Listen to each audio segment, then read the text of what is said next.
8월 5일 아침 쓱싹 브리핑. 정부의 부동산 세제 개편안을 두고 조세 형평성 논란이 있는 가운데 더불어민주당 서울시당은 집값 안정을 위한 공급특위를 구성하기로 했습니다. 쿠팡이 개인정보보호위원회의 대규모 과징금 부과 영향으로 올해 2분기 8,350억 원의 영업적자를 기록하며 어닝쇼크를 기록했습니다. 뉴욕 증시는 호르무즈 해협 통항 협상 진전 소식에 힘입어 S&P 500과 다우지수가 동시에 사상 최고치를 경신했습니다.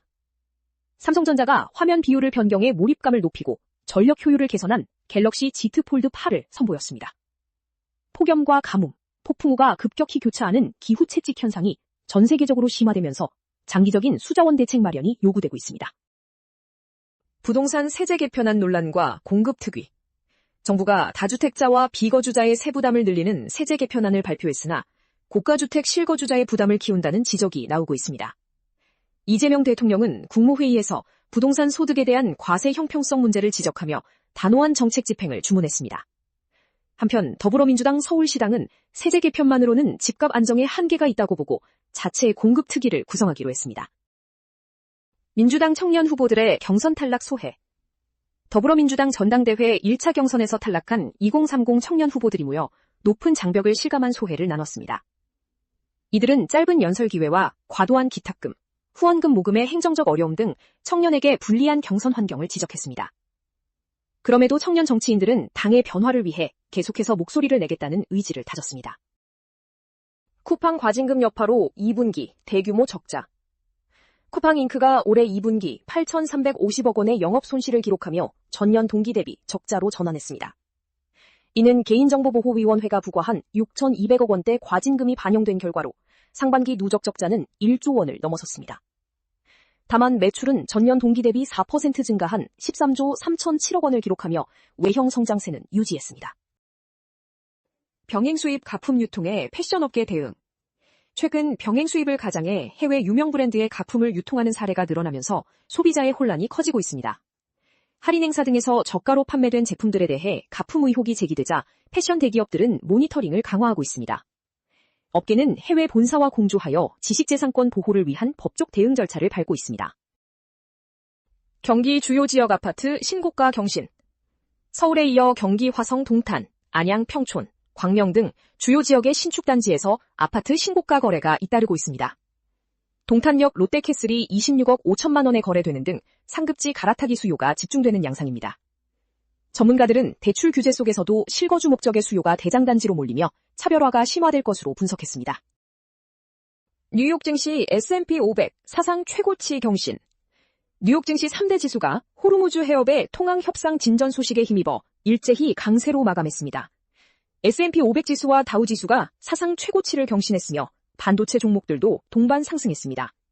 미국 재무부 장관의 긍정적인 발언이 투자 심리를 자극하면서 국제유가는 급락세를 보였습니다. 금융지주 회장 3년임 금지 추진 논란.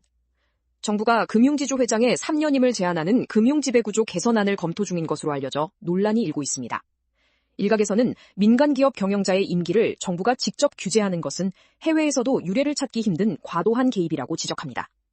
금융당국은 무조건적인 임기 제한보다는 이사회와의 유착을 막을 실질적인 제도 보완에 집중해야 한다는 목소리가 높습니다. 유럽 전기차 회복에 부품사 실적 개선. 유럽 시장의 순수 전기차 신규 등록이 급증하면서 국내 자동차 부품사들의 2분기 실적이 크게 개선됐습니다. 한온 시스템은 유럽 고객사의 물량 증가로 영업이익이 61.2% 급증했습니다. HL만도와 금호타이어도 호실적을 기록했습니다. 전기차용 부품은 단가가 높은 고부가 제품이 많아 향후 부품사들의 수익성 개선이 본격화될 전망입니다. 스페이스X 상장 후 첫 실적 발표.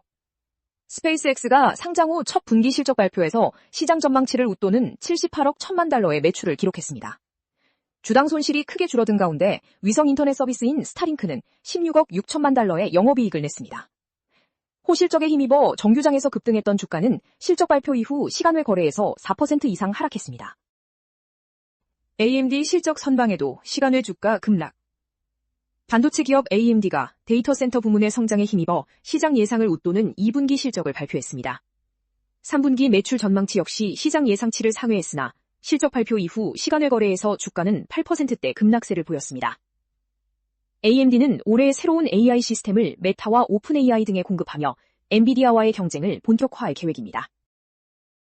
갤럭시 Z 폴드 8 사용 후기 및 평가. 삼성전자의 갤럭시 Z 폴드 8은 화면 비율을 4:3으로 변경해 접었을 때와 펼쳤을 때 모두 높은 몰입감을 제공합니다.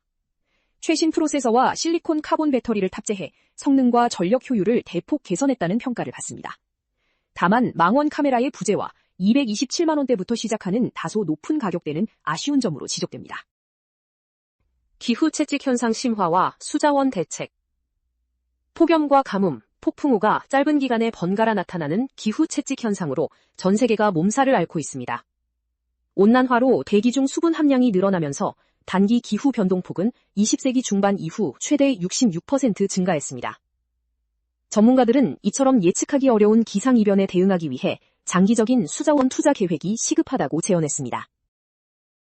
인도네시아 남성, 비단뱀 뱃속서 발견. 인도네시아 북말루쿠에서 모임을 마치고 귀가하던 30대 남성이 실종된 후 숨진 채 발견되는 비극이 발생했습니다. 실종자를 수색하던 가족들은 집 근처에서 배가 비정상적으로 부푼 7m 길이의 비단뱀을 발견했습니다. 해당 비단뱀의 배를 가른 결과 실종되었던 남성이 뱃속에서 발견되어 충격을 주고 있습니다. 축구협회 경기 오심 인정 및 해명 논란. 대한축구협회가 수원 삼성과 충북 청주FC의 경기에서 발생한 페널티킥 누락에 대해 명백한 오심이었음을 인정하고 사과했습니다. 하지만 경기 막판 역전골 취소 판정에 대해서는 절차상 문제가 없었다는 변명으로 일관해 빈축을 사고 있습니다. 또한 경기 후 심판진의 독단적인 태도 등 핵심 쟁점에 대한 해명은 빠져 있어 논란이 지속되고 있습니다. 이희경의 베트남 합작 영화 촬영 근황. 사생활 논란으로 예능에서 하차했던 배우 이희경이 베트남 배우 호앙린 찌비와의 다정한 모습을 공개했습니다. 두 사람은 한 베트남 합작 영화에 함께 출연하며 친밀한 호흡을 마친 것으로 전해졌습니다. 앞서 이희경 측은 사생활 폭로와 세금 추징 논란에 대해 법적 대응 방침을 밝힌 바 있습니다. 언더커버 셰프 종영 및 스핀오프 예고. TVN 예능 프로그램 언더커버 셰프가 최고 시청률 6.2%를 기록하며 성공적으로 종영했습니다. 제작진은 샘킴, 정지선, 권성준 셰프의 열정적인 활약에 감사를 표하며 비하인드 스토리를 전했습니다. 또한 해외 셰프들이 한국을 방문하는 방식의 스핀오프 프로그램을 올해 중 방영할 예정이라고 밝혔습니다. 산다라박 비키니 공개 및 파트너십. 그룹 21의 산다라박이 수영장에서 비키니를 입고 여유를 즐기는 여름 근황 사진을 공개했습니다. 사진 속 산다라박은 늘씬한 몸매를 뽐내며 팬들의 시선을 사로잡았습니다. 한편 산다라박의 개인 레이블은 동남아시아 시장 개척을 위해 글로벌 엔터테인먼트 기업과 전략적 파트너십을 체결했습니다. 양희윤 각막 이식 수술 후 근황 공개. 가수 양희윤이 각막 이식 수술을 마친 후 지팡이를 짚고 동료들과 생일 모임을 가진 근황을 전했습니다. 양희윤은 동료 가수들과 식사 자리를 함께하며 오는 9월 예정된 성시경의 콘서트를 준비했습니다. 앞서 그녀는 지난 6월 수술을 위해 라디오 방송에 불참한 뒤 퇴원해 안정을 취해왔습니다. 더 많은 정보는 쓱싹 뉴스 앱에서 확인해주세요.